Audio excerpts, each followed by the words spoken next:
Edifisyong nagsiserbi como guest accommodation as in staff house kan sarong resort sa Pasakaw, Camarines Sur. Nasulo, nagpalyar na lumang wiring pigihiling na pinagikanan kan kasulo. Uyan report ni Veblen Reynes.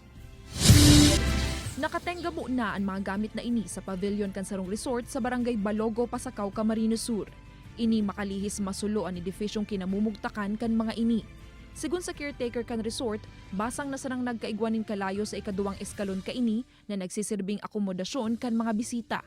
Pigpurbaran man nindang palsukonan kalayo sa sadiring esfuerso. Alagad na dipisilan daasinda, hulitan na sa itaasan mayormente kan kasulo.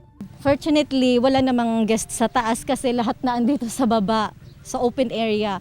Yung gamit na lang yung guest yung nasave namin. Nagdurar rin haros 2 oras antes ipigdeklararan fire out sa lugar. Bilog pa man ang mga lanubgan istruktura, alagad na tumtuman na top kaini nagibo sa anahaw. Nagluluwas sa inisyal na investigasyon kan BFP Pasakaw na posibleng ang nagpalyar na lumang wiring ang kausa kan kasulo. Apwera kaini, nagkontribuir man ang makusog na duros habagat na buwelong nagtatama sa edifisyo hulit taharanisa na ini sa dagat. Itong wire, nagkaigwaning short circuit, nagdukutan siya. Iyan, possibility na pwedeng nagkaigwa siya ng overloading, pwede man na itong sa tuyang mga electrical wires ay haloy na, day namin maintain.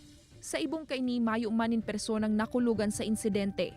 Sa ngunya nagpapadagos pa ang investigasyon kan BFP tanganing makumpirmaran kausa kan kasulo, mantang pigkakarkulong nasa 80,000 pesos ang kantidad kan danyos na pigwalat kan insidente.